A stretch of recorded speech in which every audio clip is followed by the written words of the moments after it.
When I have a kid, I'm not gonna have nannies. That's for damn sure. What does that mean? You're not gonna have a babysitter when you have a kid? How are you gonna do anything? You're gonna. What does that mean? You're trying to attack our parental abilities? Let's just move on. And so you think we're bad parents? That's what you're insinuating. I said I would never have a nanny. Did I say you had a parent? You're putting words in my mouth. I literally said I would never have a nanny if I had a kid. What triggered you again? What were we talking about? Hila being too good for me to talk about on this podcast. Don't even fucking mention her. And she's a fucking queen. Like, don't even fucking mention me on the podcast. Right, that's even why. though I'm a literal podcaster. Right, that's why. Cool. And you can talk about oil. You want to do the oil? Sure. The pizza's here, everybody. Woo! Really, she's really upset because she was saying how Hila doesn't like her. Hila says, don't talk about me on the podcast. All I said was you should have the guest. He's like, we can't mention Hila. She doesn't want me to talk about, she's too good for a fucking podcast. Even though we were talked about, they never once consulted me at the beginning of the spring. She has a fucking podcast. I brought life to the fucking H3 channel, but Hila's too fucking good to even mention her name. I said nothing bad. I said like, we should have her as a guest or whatever. Like that. Don't even mention Hila. She doesn't want to be talked about. Fucking. Okay. I literally don't care. Literally, I don't want to come back because I really fucking hate her.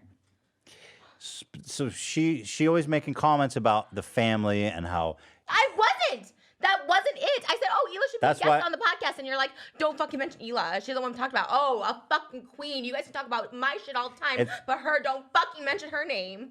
Dumb fucking bitch. Okay. I think we should just end it, honestly. Yeah, I think so too.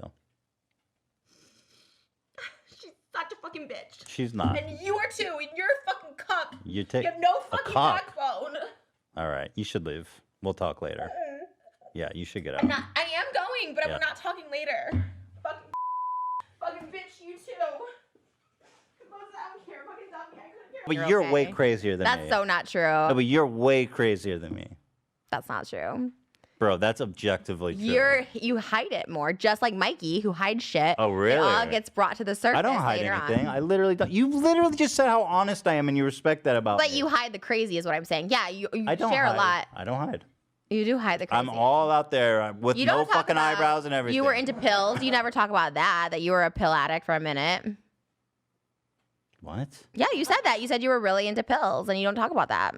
Why do I need to talk about that? Because that's being open. That you're judging me for being crazy, taking pills or whatever. Like I take pills or whatever. But you've done it too, and you're just not open about it. I don't think that is a defining characteristic of who I am. I think that is a big thing. That makes sense. Why? Because you're on medication now, and there's no shame or judgment in it. But like, hey, if you're gonna shame me for being off meds, you should say, hey, I'm on meds. I'm not shaming you for being off meds. That's what it sounds like. You just called me crazy, but here's which what you means do. I'm off You know medication. what you just did? You're trying to see. This is why you are such a dangerous person, especially to be close with, because you'll take something that I've told you. You'll take something that somebody told you in confidence, and you'll use it. You'll weaponize it against them. I'm so sorry to be making this video. I'm so sorry.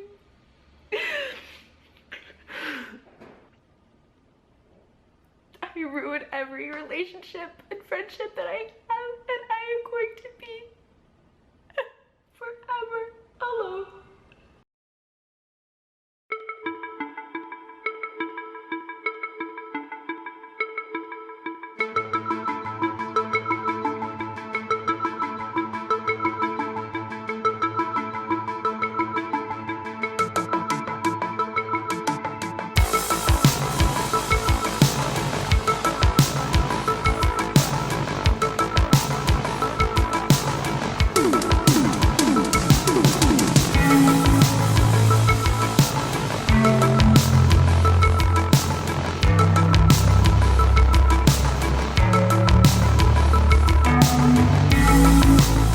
Welcome back, everyone. I hope you had a great day and all that jazz. Today's topic is on the one and only Trisha Paytas. She's a YouTuber and internet personality with millions of subs across many different platforms. Trisha has been around the block once or twice when it comes to the internet world, such as she has appeared on Ellen. You do? I read. Okay. So do I. I read kind of fast, you know? Like, yeah. Oh, you read? That's your... I read. That's my talent. But what do you do for a living? Oh, I'm a waitress. Okay. In Sherman Oaks. Okay. All right. God, you're so happy, aren't you? You're so pretty. It's like looking at a mirror. Yeah. No, 'cause you're fun. Yeah, knowing what we know about Ellen now, this clip is all the more fun. She went viral even though that was something relatively hard to do back in the day. Like, okay, dogs can't talk. So do they have brains? Like, yes, they walk, but it's because we're telling them to walk. Yeah, I know. That was Trisha. And now the main point of this video is Trisha is even marrying into an influencer family. Trisha is engaged to Ethan Klein from H3H3 Productions' brother-in-law, something that has gotten quite messy over time. Alright, buckle up your seatbelts because this is going to be a long one. Once again, I'd like to do this in parts. Part 1, the current controversy and situation around Trisha. Part 2, Trisha's history with controversy. Part 3, Trisha's mental health. And part 4, the internet and family. So kick your feet up, get comfortable, relax, and let's get right into the situation that is Trisha Paytas.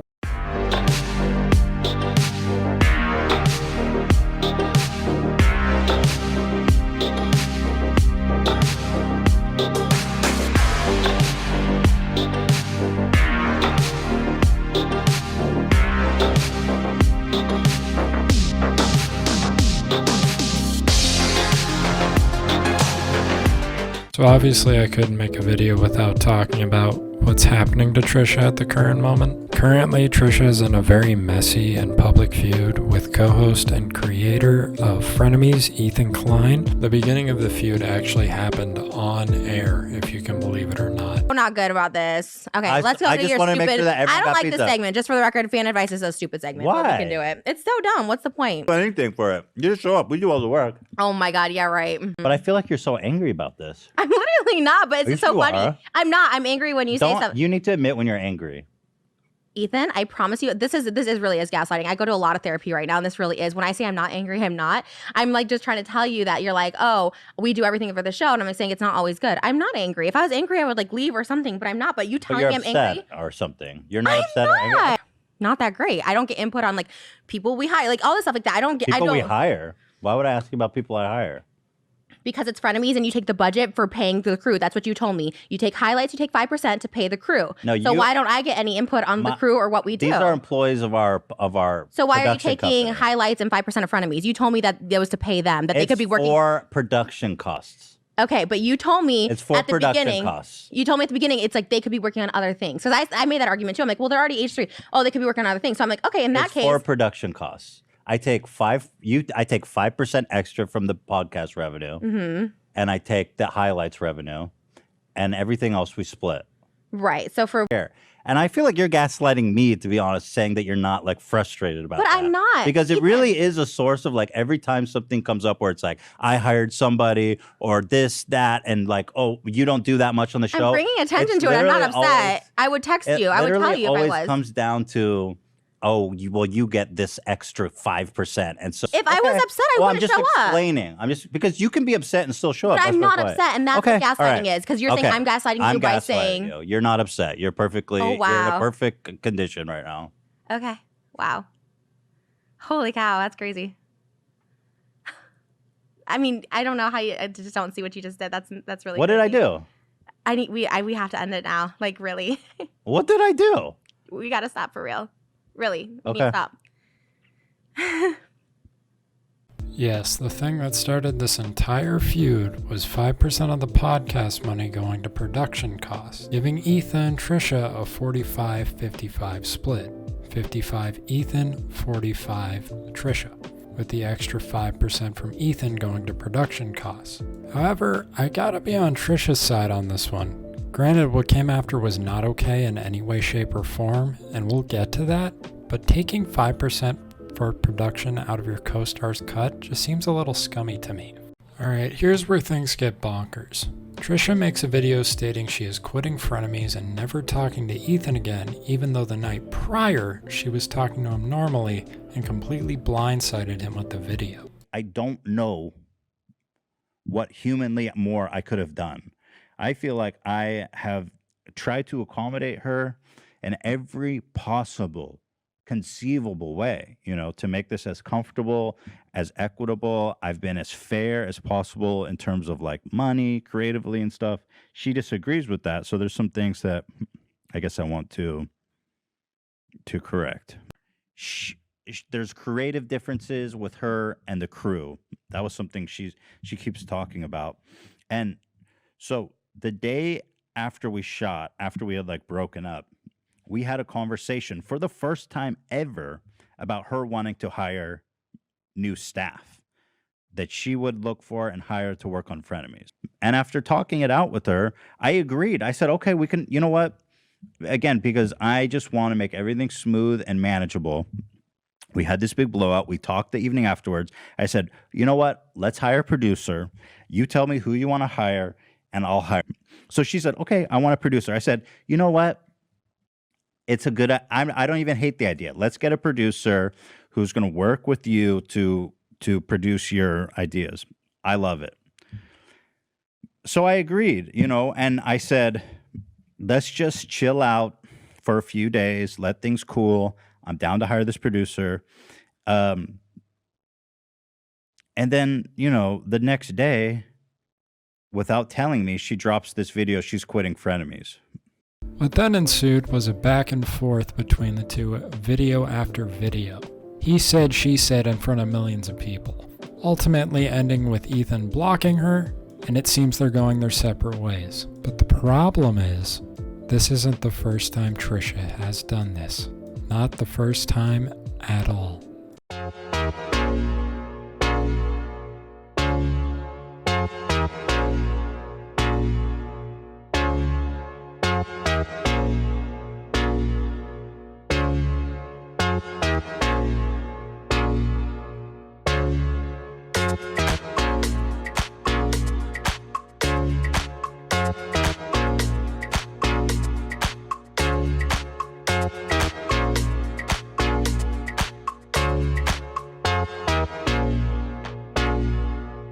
In 2017, Trish began filming with a well-known YouTube group known as the Vlog Squad. The videos themselves were pretty straightforward, friends with a lot of money having fun, living the dream life. Eventually, she even began dating one of the older members, Jason Nash, and the two would fight on camera constantly.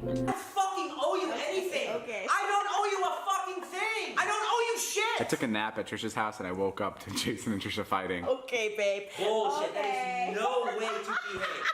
You're gonna have a fucking video with 20 million views because this is fucking it. There you go. It's right there. You're gonna have the best video tomorrow because I am fucking done. Holy shit. Blocked. Let's take it. Did you just say blocked? Yeah, blocked. And you know what? I wish the next guy the fucking best. I really do. I wish him the best. Because I'd love to see the next fucking sad ass son of a bitch that puts up with this shit. Okay, Jason. Jason has Trisha's bag because she's sleeping over at his place tonight.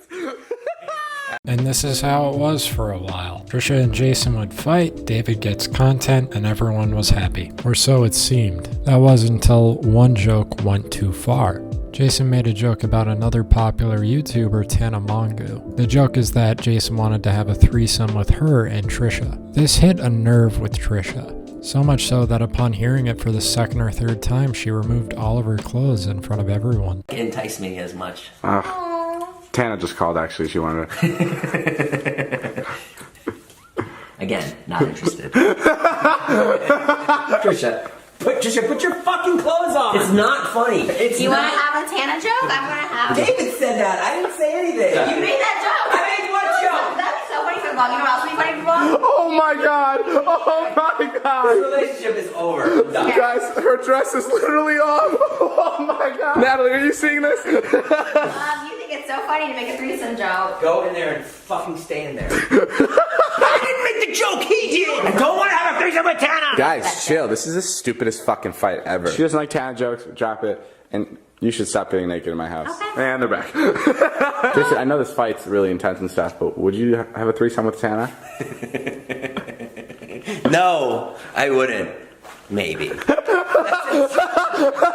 The relationship overall was just extremely toxic. Neither party seemed very happy in the relationship. Eventually they broke it off and went their separate ways. Only instead of moving on, Trisha decided to double down and get back at her ex-boyfriend. She did so by making many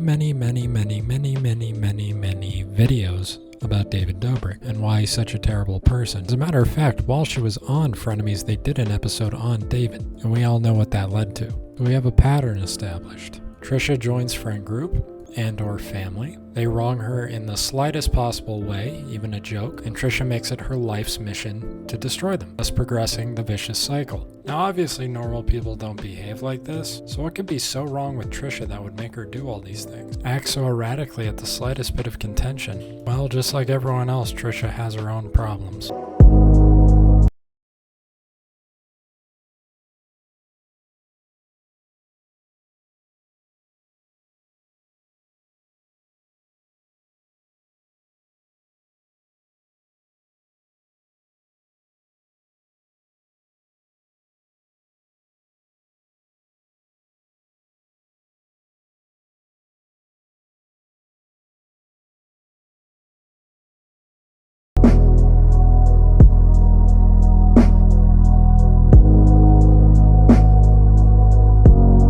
Trisha has a mental illness. And no, I don't mean the mental illness where she gets on camera and lies about a mental illness, like borderline personality disorder. But what she does have is bipolar disorder, also known as manic depression. It's an illness that affects mood, specifically mood stabilization. It affects nearly 2.3 million Americans and there is no cure. It's a lifelong battle that so many people struggle with on a day-to-day basis. Some of the side effects are irritability, aggressiveness, hopelessness, severe sadness, feelings of guilt, loss and enjoyment on activities you would normally enjoy, overactivity, feelings of hyperactivity, being easily distracted, forgetfulness, being overly defensive, and having a provocative attitude. Sound familiar? That's because it is. Trisha displays those symptoms. Quite a lot, I would say. It's understandable the way Trisha acts the way she does sometimes. It's a real struggle and I'm sure it takes a massive toll on her life. Hence all the crying videos. He was the first person I've ever told, like, everything to. Girl who was, this last guy, she's a big fan. She's always tweeting him. He's always liking her tweets. She's a grown woman. This teenager was defending me on Twitter to her. And the teenager had a before and after of her arms. She was a cutter and, you know, then her arms healed and she no longer cuts. And it broke my fucking heart to see this grown woman fucking telling her to try again. And then she would cut herself too if she was fat like her. It broke my heart.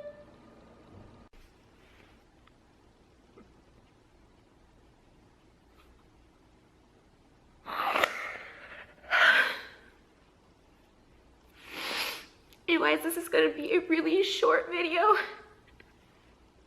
I'm going to be taking a break for a little bit off YouTube.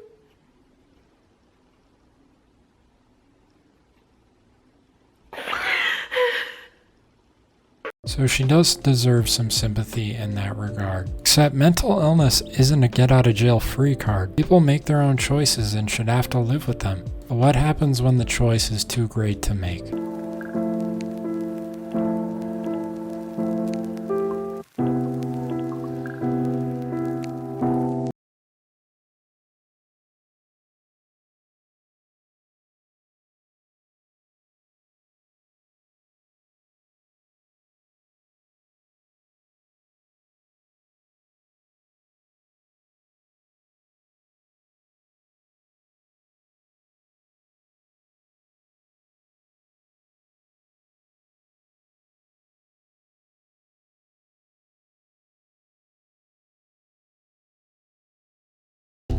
So what's the real issue here? We know she has a history of burning bridges. We know that she has mental issues that cause dramatic scenarios. The real issue is when you involve a family in your vicious cycle. As I said before, Trisha is engaged to Ethan's brother-in-law.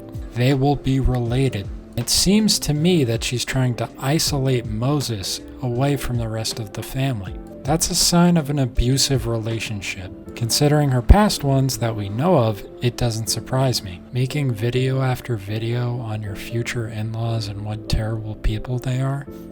I'm sorry, but that's just disgusting.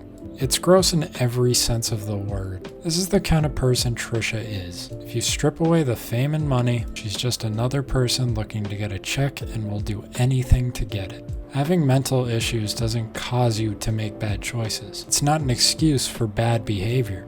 At the end of the day, you need to open up to what you've done and make amends, because if not, this is going to be a lifelong thing that's not